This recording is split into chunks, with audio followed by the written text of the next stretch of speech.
बिल्कुल क्लियर, एकदम क्लियर। मेरी आवाज आ रही है आप लोगों को? Okay. Okay my dear students, welcome back to the class after a 2 day break. Due to certain health problem, I am unable to conduct your class, but now fit and fine, fighting fit. So let us continue with the topic aldehydes and ketones. If you are there, then say hi to me. है ना? It will give a kind of boost or a dose to me. हाँ हाँ बेटा, recording on है। Okay, so how many of you are there? Come on, एक एक करके जरा बोलते जाएंगे मुझे। Very good evening ji. कौन? अनिरुद्ध आ गया? Very good. और कौन है ये? श्रुति, अवंतिका दाड़े, भैरवी, धनश्री है, हीना है। Very good evening Heena ji, good evening. Lavanya good evening. Medha, Neha Dubey, Payoshni, Sejal, और कौन है? पायोशनी, सेजल, और कहाँ है भाई?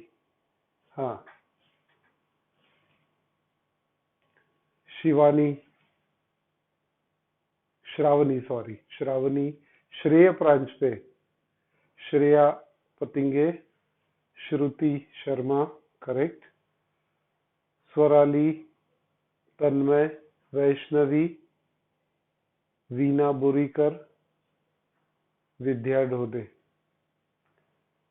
ओके, और आरती लास्ट में। ओके जी, चलिए, good evening once again and coming back to the class. तो बेटा, हमारा डिस्कशन चल रहा था अल्डिहाइड कीटोन चैप्टर में, और उसमें एक बहुत ही very important, I am repeating again today little portion which we have covered, that is aldol condensation. इस पे क्वेश्चन बनता ही है, हर एग्जाम में आता है। तो एल्डोल कंडेंसेशन, और इसी का एक और है कैनिजरोज रिएक्शन। तो उसमें ये रिएक्शन आप देखेंगे, aldol condensation, you will find it कि काफी सारा इंपॉर्टेंट क्वेश्चन बनते हैं। अब एल्डोल कंडेंसेशन, जैसे उस दिन मैंने लिखा था, उसके इंपॉर्टेंट पॉइंट क्या थे कि it is a condensation reaction, condensation reaction where two aldehyde or two ketone, where condensation reaction where carbonyl compounds का मतलब हो गया aldehyde and ketones, है ना? aldehydes और ketones, they condense together which possess, ये अल्डिहाइड कीटोन में एक इंपॉर्टेंट कंडीशन हमने समझाया था, विच पजेस अल्फा हाइड्रोजन एटम। और अल्फा हाइड्रोजन एटम कहाँ होते हैं ये भी समझाया था हमने, जो अल्फा कार्बन पे अटैच होते हैं। तो अल्फा कार्बन कहाँ रहता है? The carbon which is next to the aldehyde और ketone group is termed as alpha carbon. जैसे यहाँ देखेंगे, ये अल्डिहाइडिक कार्बन है जिसको हम कार्बोनिल कार्बन बोलते हैं, और उसके बाद का इमीडिएट जो कार्बन है वो अल्फा कार्बन, और उससे ये जो दो हाइड्रोजन है ये अल्फा हाइड्रोजन हो गए, ये अल्डिहाइड मॉलिक्यूल में। ऐसा ही कीटोन मॉलिक्यूल में, कि ये कीटोनिक ग्रुप है, इसके लेफ्ट में और राइट में एक एक कार्बन है, तो दोनों भी अल्फा कंसिडर किए जाते हैं, है ना? तो ये अल्फा, इसके साथ ये 3 हाइड्रोजन अल्फा, और ये वाला भी अल्फा कार्बन है, इसके साथ भी 3 हाइड्रोजन। तो ये तीनों हाइड्रोजन अल्फा हाइड्रोजन कीटोन में, और अल्डिहाइड में अल्फा कार्बन यहाँ पर immediately after the aldehyde group, ये अल्फा होगा, नेक्स्ट वाला बीटा होगा, गैमा होगा, और ये ABCD चलता रहेगा। तो कार्बोनिल कंपाउंड में इंपॉर्टेंट क्या है, अल्फा हाइड्रोजन एटम होना चाहिए, एटलीस्ट वन, है ना, एक तो भी होना चाहिए अल्फा हाइड्रोजन, उसके बिना ये रिएक्शन नहीं होगी। And another important condition, it is carried out in presence of dilute alkali. तो डाइल्यूट अल्कली हमने लिख दिया था 2% NaOH और KOH, और बेरियम हाइड्रोक्साइड और calcium hydroxide, that we can take here very well. Okay, तो ये वीक बेसिस, या फिर कई बार आपको NaHCO3 या Na2CO3 ये वाले भी वीक बेसिस दे देते हैं। तो डाइल्यूट अल्कली चाहिए और बेस चाहिए हमको। और इसके साथ में एक थर्ड कंडीशन है, दे शुड बी वार्म। सिर्फ वार्म करना है उसको, हीट सिर्फ वार्म तक करना है, बॉईल नहीं होना चाहिए। जब हीटिंग प्रोसेस करते हैं ना, तो इनिशियली कैसे आपने हीट एनर्जी जब सप्लाई किया तो वो हीट एनर्जी उसको मिली तो वार्म हो जाएगा, फिर वार्म होते होते फिर वो बॉईल होने लगेगा, है ना, फिर बॉईल होके उसका वेपोराइजेशन हो जाएगा। हमें वो टेम्परेचर तक नहीं जाना है, हमें कौन सा टेम्परेचर, जस्ट वार्म इनफ, तो वो वार्म टेम्परेचर हमको मेंटेन करना है। तो फिर से एक बार मैं कंडीशन एल्डोल कंडेंसेशन के लिए, फर्स्ट वाली कंडीशन अल्फा हाइड्रोजन, सेकेंड वाली कंडीशन डाइल्यूट अल्कली और बेस, और थर्ड कंडीशन है we have to warm this carbonyl compound. If these three conditions are maintained, then we can carry out aldol condensation. Let us take one example of aldehyde which possess alpha hydrogen atom. और पहला example लेते हैं acetaldehyde, CH3CH double bond O। तो ये हो गया 1 acetaldehyde molecule. ऐसा ही दूसरा एसिटल्डिहाइड मॉलिक्यूल लेते हैं, उसको भी थोड़ा सा अलग करके लिख लेते हैं, सो दैट कि अल्फा हाइड्रोजन हमको दिखाई देना चाहिए और उसका पर्पस क्या है वो भी समझ में आना चाहिए। तो बेटा ये आ गया सेकेंड एसिटल्डिहाइड मॉलिक्यूल। अब आप इसमें आइडेंटिफाई कर लेंगे अल्फा कार्बन, ये अल्फा कार्बन हो गया, इसके ये 3 अल्फा हाइड्रोजन एटम हो गए, done, 3 alpha hydrogen atom. Now this is to be carried out in presence of dilute alkali like NaOH or KOH under warm condition. Then it will undergo aldol condensation. तो क्या होगा इसमें कि ये 3 alpha hydrogen, और हमें पता है कि कार्बन पे पॉजिटिव है और ऑक्सीजन पे नेगेटिव चार्ज है, तो हाइड्रोजन कहाँ जाएगा, ऑक्सीजन पे। कार्बन पे जा सकता है क्या, बिल्कुल नहीं, है ना, this will go to oxygen. When 1 alpha hydrogen will go to oxygen, then what will be the compound we are getting, CH3CH। देखिए यहाँ पर अल्फा हाइड्रोजन आ गया तो OH बन गया, और ये वैलेंसी फ्री हो गई, इसकी डबल बॉन्ड नहीं, अभी हम सिंगल बॉन्ड बनाएंगे यहाँ पर, है ना, ये बॉन्ड दोनों के बीच में बॉन्ड क्रिएट होगा, और ये H और यहाँ पर ये H आ गया, सही है, ये मॉलिक्यूल इसके साथ अटैच हो जाएगा, वैलेंसी फ्री है, एंड दिस इज CHO। तो ये प्रोडक्ट बन गया हमारा एल्डोल। एल्डोल का मतलब क्या, यस, एल्डोल का मतलब क्या होता है Aniruddh, that the compound is containing aldehyde and alcoholic group, and that's why we call this as aldol product.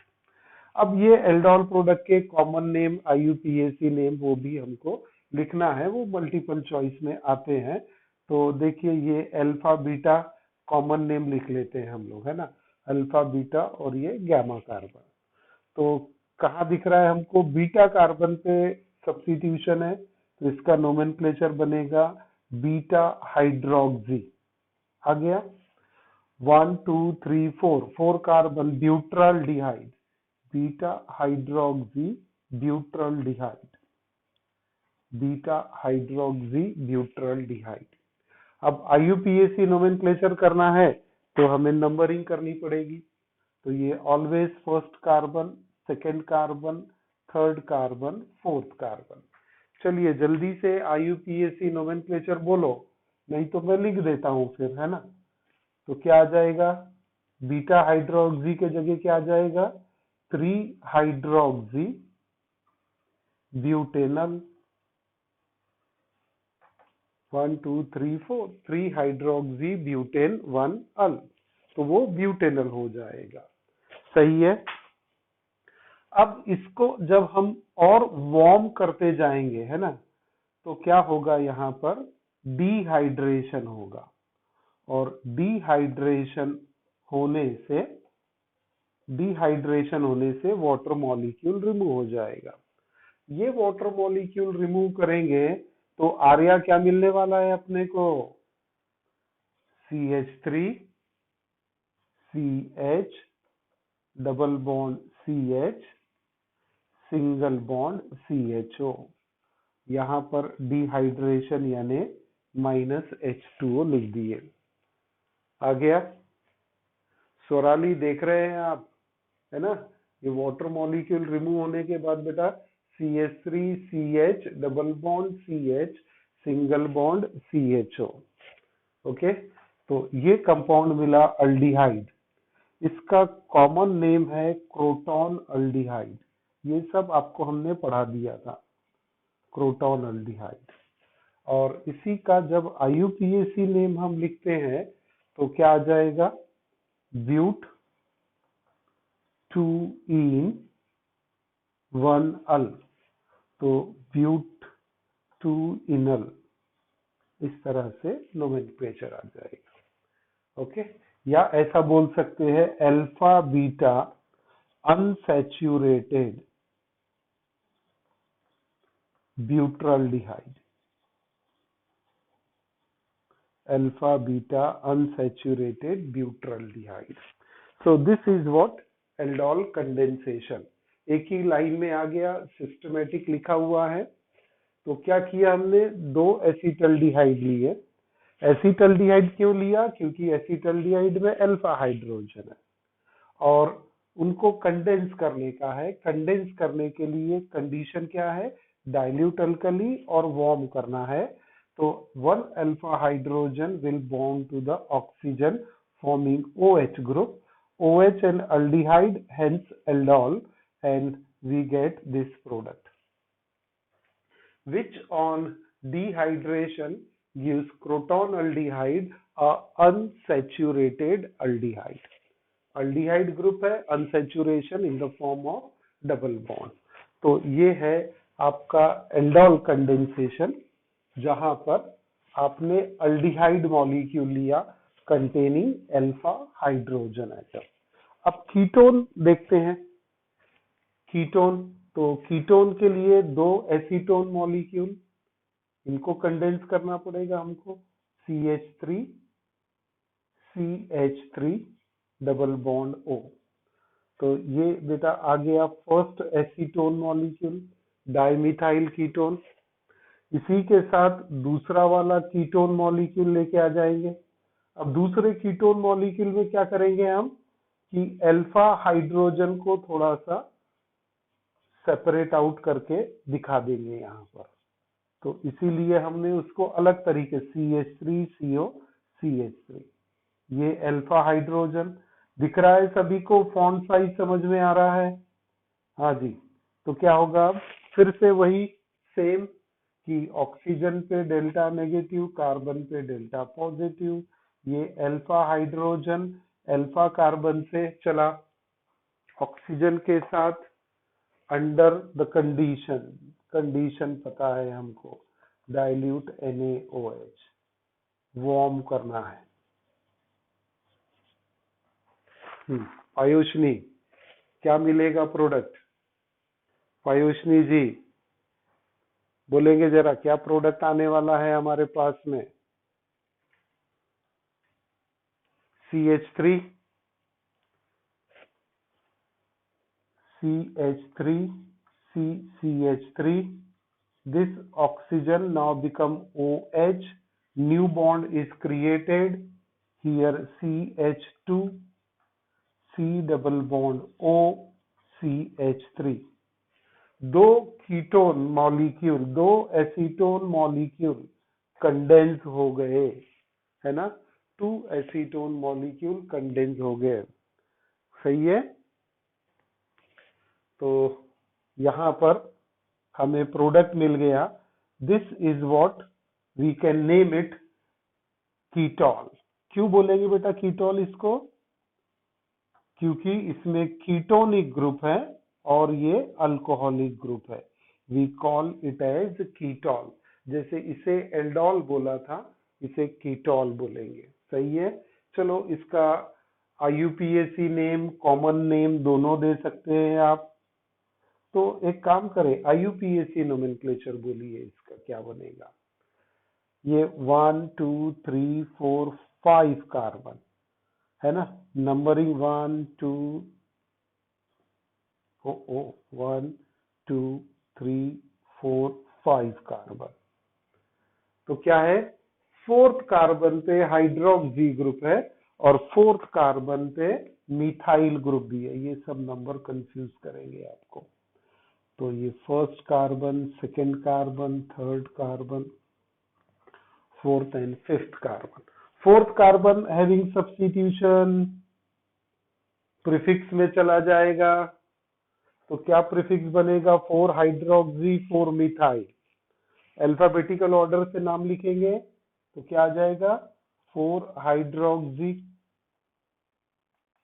अरे वाह वाह वाह, 4 हाइड्रोक्सी 4 मिथाइल, 5 कार्बन है पेंटेन। ई ड्रॉप करेंगे और उसके बाद 2 all. 4 hydroxy 4 methyl pentane 2 all, pentane 2 all. 4 hydroxy 4 methyl pentane 2 all. तो ये हो गया इसका IUPAC नेम। अब इसके बाद वही स्टेप है, डिहाइड्रेशन करना है। डिहाइड्रेशन करना है -H2O। तो कौन से कार्बन के बीच से रिमूव होने वाला है? थर्ड और फोर्थ। ओ ओ ओ ओ ओ ओ ओ ओ ओ ओ ओ ओ ओन आएगा। Pentane two own, pentane two own. अब बेटा इसको हीट करेंगे अब, तो थर्ड और फोर्थ कार्बन के बीच में से वाटर मॉलिक्यूल रिमूव होगा। थर्ड और फोर्थ में से वाटर मॉलिक्यूल रिमूव होगा। 4 और 5 में से भी हो सकता है क्या? यस पॉसिबल है। 4 और 5 में से भी पॉसिबल है, क्योंकि 5 के पास भी हाइड्रोजन है और थर्ड के पास भी हाइड्रोजन है। तो थर्ड से जाएगा या फोर्थ से जाएगा? एक रूल पढ़ाए थे हमने आपको, वो याद आ गया यहाँ पर। Very very good, very very good. कौन बोल रहा है भाई? ये वैष्णवी बोल रही है, साक्षी बोल रही है। ओके जी। तो साक्षी जी वेरी गुड। यहाँ पर सेडजेफ रूल लगने वाला है। जो कार्बन पे लेस नंबर ऑफ हाइड्रोजन है वहां से सिलेक्टिवली हाइड्रोजन रिमूव होगा। This third carbon is having 2 hydrogen and fifth carbon is having 3 hydrogen. तो वाटर मॉलिक्यूल के लिए हाइड्रोजन कहां से मिलेगा? थर्ड कार्बन से। डन। तो बेटा यहां से थर्ड और फोर्थ के बीच में से हमने रिमूव कर दिया वाटर मॉलिक्यूल। तो अब जो बच गया उसका फॉर्मूला लिखते हैं, CH3 CCH3। अब डबल बॉन्ड आ जाएगा, ये दोनों वैलेंसी खाली हो गई। यहाँ CH, then C double bond O और ये CH3। कार्बन काउंट कर लेना, 1 2 3 4 5 6। बराबर है, 3+3 किया था हमने तो 6 कार्बन आ गए, और डबल बॉन्ड की पोजीशन भी थर्ड एंड फोर्थ के बीच में है। चलो नोमेनक्लेचर करो, ये कीटोन का अनसैचुरेटेड कीटोन मिला हमको।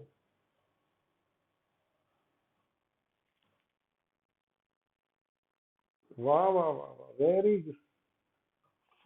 Four methyl, very good. 4 methyl pentane 2 own. अरे 4 मिथाइल पेंटेन 2 की 3 पेंटेन, 4 मिथाइल पेंट, हाँ पेंट 2 इन 3 इन 2 ओन। अब आया पूरा नाम।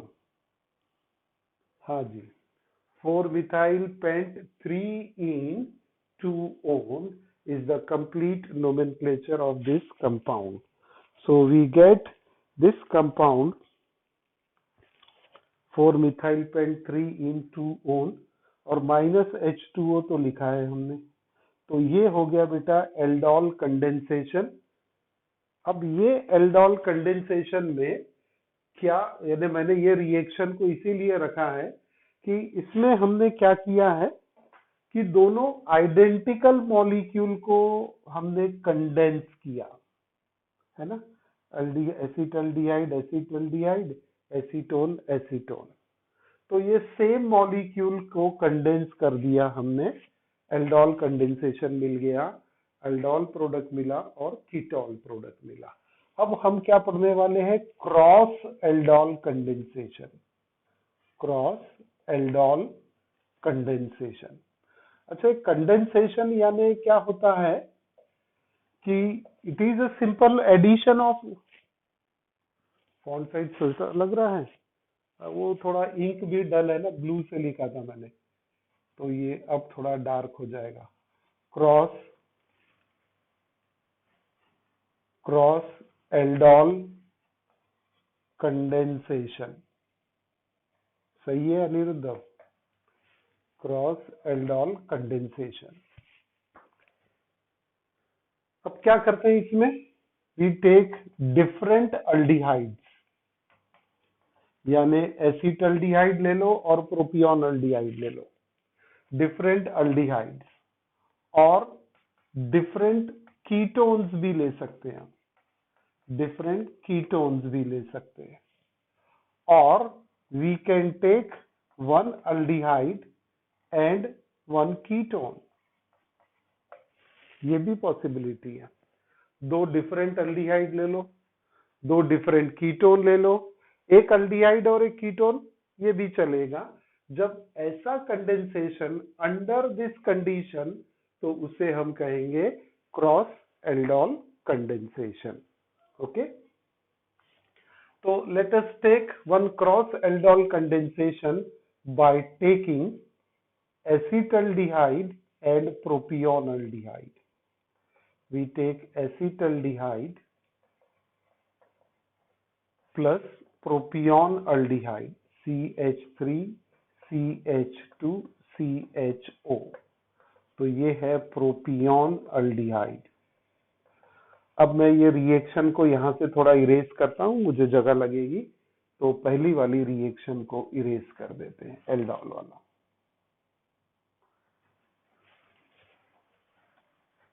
तो क्रॉस एल्डोल कंडेंसेशन किसके बीच में पॉसिबल है, different aldehydes, different ketones, or an aldehyde and a ketone. If these are there, then what we get is a process called as cross aldol condensation. Process of cross aldol condensation, इसको वही condition, dilute alkali तो लगने ही वाला है, NaOH लीजिए या KOH ले लीजिए, और वार्म कंडीशन। अब इसको दो स्टेप में नहीं लिख के मैं सिंगल स्टेप में डायरेक्ट अनसैचुरेटेड कंपाउंड लिख लूंगा। तो cross aldol condensation, what we get here, we get 4 different product, 4 different product dear, देखना है क्या मिलने वाला है। देखिए ना, पहले तो ये दोनों एसिटल्डिहाइड आपस में कंडेंस हो सकते हैं, तो हम क्या कर लिख सकते हैं यहाँ पर, सेल्फ कंडेंसेशन, अपने अपने ग्रुप में ही अपने अपने आपस में कंडेंस हो जाएंगे। तो एसिटल्डिहाइड एसिटल्डिहाइड से कंडेंस हो जाएगा, प्रोपियोन अल्डिहाइड दूसरे प्रोपियोन अल्डिहाइड से कंडेंस हो जाएगा। बैलेंस नहीं करना है रिएक्शन को, फंडा समझने का है ना, तो सेल्फ कंडेंसेशन होगा। और दूसरा जो रह सकता है वो क्रॉस कंडेंसेशन हो सकता है। अब क्रॉस कंडेंसेशन यानी क्या हो जाएगा, आप बोल सकते हैं मुझे, ये दोनों आपस में कंडेंस हो जाएंगे। तो पॉसिबिलिटी क्या बनती है यहाँ पर, we get 4 products, 2 self condensation के और 2 क्रॉस कंडेंसेशन के। तो सेल्फ कंडेंसेशन के क्या मिलेंगे प्रोडक्ट आपको, सेल्फ कंडेंसेशन के प्रोडक्ट क्या मिल सकते हैं, अभी हमने देखा ना, अरे बाबा एसिटल्डिहाइड में सेल्फ कंडेंसेशन में क्या मिला आपको, CH3 CH double bond CH CHO, जिसको आप बोलते हैं क्रोटोन अल्डिहाइड। तो ये आपका प्रोडक्ट नंबर 1 हो गया। प्रोडक्ट नंबर 2 क्या होगा, हाँ अनिरुद्ध दिख रहा है, क्या मिलेगा नेक्स्ट, क्या हो सकता है, ये दोनों कंडेंस होंगे। अब 2 प्रोपियोन अल्डिहाइड कंडेंस होंगे, 2 प्रोपियोन अल्डिहाइड कंडेंस हो रहे हैं, यानी जो अल्डिहाइड मिलेगा वो 6 कार्बन का होना चाहिए, जो एल्डोल मिलेगा वो 6 कार्बन, जैसे ये 2 + 2 4, यहाँ 3 + 3 6, तो सेल्फ कंडेंसेशन के 6 कार्बन वाला प्रोडक्ट हमें मिलना चाहिए। और 6 कार्बन वाला प्रोडक्ट यानी एक ब्रांच उसमें अपने आप डेवलप हो जाएगी, तो वो रहेगा ये वाला product. Total number of carbon atom 1 2 3 4 5 6, इसको निकाल दो, टोटल 6 कार्बन। तो यहाँ CH3 CH2 CH double bond CH3 CHO। तो ये कंपाउंड हमको मिल गया, इसका नोमेनक्लेचर कर लेंगे, IUPAC नोमेनक्लेचर। तो क्या है, 2 मिथाइल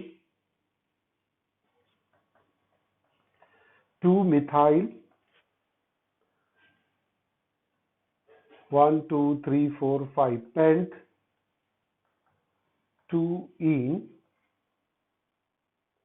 1 अल 2 इन 1 अल 2 मिथाइल पेंट 2 इन 1 अल 2 मिथाइल पेंट 2 इन 1 अल। ये 2 अल्डिहाइड हमको सेल्फ कंडेंसेशन से मिल गए, सही है।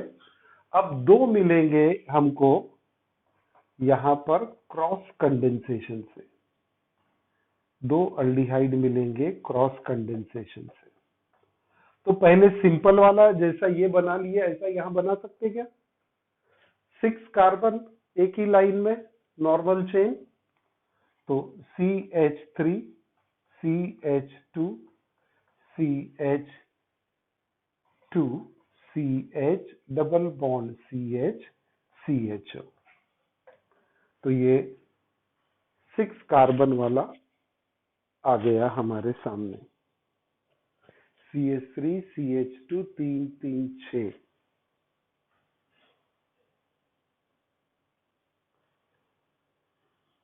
6 कार्बन नहीं 5 कार्बन होना चाहिए बेटा, है ना, क्योंकि क्रॉस हो रहा है ना, तो ये 3 और 2 5, यानी यहाँ पर C5 वाला मॉलिक्यूल मिलना चाहिए हमको। जैसे यहाँ पर C4 और C6 मिल गए थे, है ना, 1 2 3 4 5 6, यस यस यस, बिल्कुल सही। फंडा समझ लेना है तो याद रह जाएगा आपको, एकदम आराम से याद रह जाएगा। तो हमें मिलेगा 1 2 3 4 एंड 5। Yes, correct. तो इसका नोमेनक्लेचर एकदम इजी है, फिर से जैसा हमने यहाँ लिखा था। तो ये first carbon, second, third, fourth, fifth carbon, तो pent 2 in 1 al, pent 2 in 1 al, pent 2 in al. और जो फोर्थ मिलेगा उसमें भी 5 कार्बन ही रहेंगे, लेकिन एक कार्बन अपना ब्रांच में जाएगा। तो CHO CCH3 double bond CH, कितने हो गए 1 2 3 4, और यहां पर आ गया ये 3 5। तो ये CH3 CH double bond C CH3 CHO। ये फोर्थ वाले का nomenclature.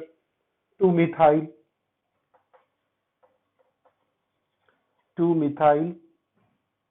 1 2 3 4 but 2 in 1 al, 2 methyl but 2 in 1 al. तो ये 4 प्रोडक्ट हमको मिलते हैं, है ना। तो ये याद रखेंगे कि जो क्रॉस कंडेंसेशन हो रहा है उसमें टोटल कार्बन कितने मिलेंगे 5। यहाँ पर सेल्फ में पहले इसमें 4 और दूसरा सेल्फ करेगा तो 6। बस ऐसे इसको याद रखेंगे तो बराबर होगा। और अब ये स्ट्रक्चर भी कैसे याद करना है, सभी में अल्डिहाइड है तो लास्ट में अल्डिहाइड लगा दो, और आपको अल्फा बीटा अनसैचुरेशन दिखाना है, अल्फा बीटा अनसैचुरेशन दिखाना है। बाकी की वैलेंसी सेटिस्फाई कर दो आप, सही है। तो अल्फा बीटा अनसैचुरेशन सब में दिखेगा आपको, ये अल्फा कार्बन, ये beta carbon unsaturation, alpha carbon beta carbon, alpha carbon beta carbon.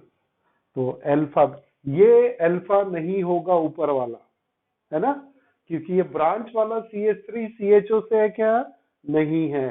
ये कार्बन अल्फा, ये बीटा कार्बन। यहाँ भी ब्रांच वाला CH3 नहीं, वो प्रीफिक्स में चला गया, है ना। ये अल्फा कार्बन, ये बीटा कार्बन। तो अल्फा बीटा अनसैचुरेशन रखो, लास्ट में अल्डिहाइड ग्रुप लगा दो, या फर्स्ट पोजीशन पे अल्डिहाइड और कार्बन के नंबर याद रखने का। सेल्फ कंडेंसेशन एसिटल्डिहाइड का करेंगे तो 2 + 2 आएगा। सेल्फ कंडेंसेशन प्रोपियोन अल्डिहाइड का करेंगे 3 + 3 आएगा। और क्रॉस में तो दोनों में 5 आएगा, है ना, 2 + 3 2 + 3 आएगा। तो ये है तरीका याद करने का ऑर्गेनिक केमिस्ट्री को। नहीं तो अगर आप रटते जाएंगे तो फिर तो बहुत डिफिकल्ट हो जाएगा, है ना। So that's why chemistry is easy to understand and difficult to remember, but it becomes simpler if we understand in a proper way to remember also. तो बेटा इसको याद रखने के लिए भी मैंने आपको वो तरीका समझा दिया। तो ये हो गया हमारा कंडेंसेशन, एल्डोल कंडेंसेशन रिएक्शन। अब एक नेक्स्ट वाला और इम्पोर्टेंट रिएक्शन जो हम पढ़ने वाले हैं, एग्जाम में या तो एल्डोल पूछता है या फिर ये वाली रिएक्शन जिसे हम कहते हैं कैनिजरोज रिएक्शन, है ना। We call it as Cannizzaro reaction.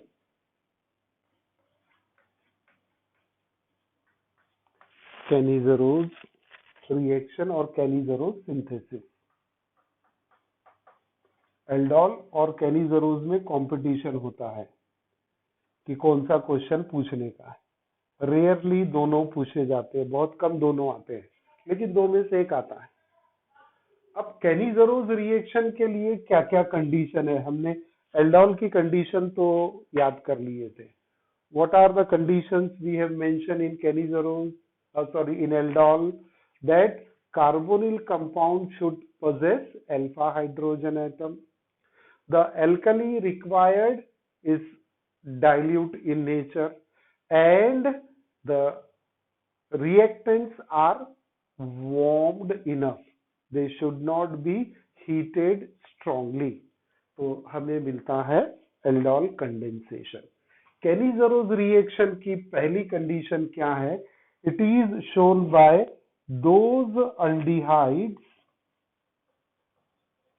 those aldehydes which does not possess alpha hydrogen atom. यानी एल्डोल के लिए अल्फा हाइड्रोजन की कंडीशन थी और केनी-ज़ारोस के लिए अल्फा हाइड्रोजन नहीं होना, तब केनी-ज़ारोस होगा. और कीटोन तो केनी-ज़ारोस शो ही नहीं कर सकता, क्योंकि कीटोन में हर बार क्या होने वाला है? अल्फा कार्बन तो रहेगा, है ना? रहेगा ना ketone. CH3 C double bond O CH3, ये अल्फा कार्बन, ये very first member we are writing of ketone. तो कीटोन में तो अल्फा रहता ही रहता है, यानी कीटोन क्या देगा? एल्डोल ही देगा. लेकिन केनी-ज़ारोस ऐसे अल्डिहाइड के साथ में रिएक्शन जिसमें अल्फा हाइड्रोजन नहीं होता. ये है पहली condition. I repeat again, this is something very important. We have to understand it in a very proper way that केनी-ज़ारोस reaction is shown by those aldehyde. यहाँ कीटोन का प्रश्न खत्म हो गया. केनी-ज़ारोस reaction is shown by only those aldehyde which does not possess alpha hydrogen atom. Done? अब ऐसे example बता दो, तब तो आगे बढ़ने में मजा आएगी कि ऐसे अल्डिहाइड जिसमें अल्फा हाइड्रोजन नहीं है. उसका एक सबसे पहला एग्जाम्पल है formaldehyde. It does not possess alpha hydrogen atom, है ना? क्यों? चलो स्ट्रक्चर देखते हैं फॉर्मल्डिहाइड का. HCHO फॉर्मल्डिहाइड, है ना? HCHO रनिंग में लिख दिया. HCHO स्ट्रक्चर भी बना दिया. HCHO. Okay, somebody want to speak? Come on, बोलेंगे मुझे.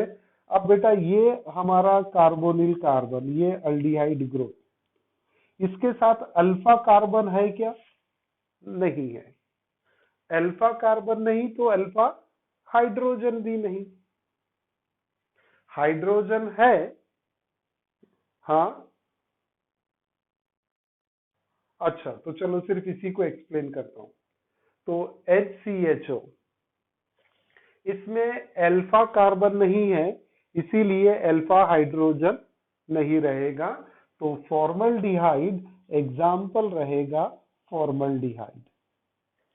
Example is formaldehyde. समझा? एक और एग्जाम्पल है बेंजल्डिहाइड. बेंजल्डिहाइड को जल्दी से मैं ड्रॉ कर लूं. ये बेंजीन आ गया और यहां पर ये CH डबल बॉन्ड O. अब ये अल्डिहाइड है, ये अल्फा कार्बन है, करेक्ट. लेकिन क्या इसके पास अल्फा हाइड्रोजन है क्या? देखिए दोनों भी एग्जाम्पल कितने विचित्र हो गए, है ना? अल्फा कार्बन है लेकिन हाइड्रोजन नहीं है. इसके पास हाइड्रोजन है लेकिन अल्फा कार्बन नहीं है. इसीलिए सेकेंड एग्जाम्पल रहेगा बेंजल्डिहाइड. तो formaldehyde and benzaldehyde does not possess alpha hydrogen atom, hence they undergo Kenny-ज़ारोस reaction. Okay, see you in the next class.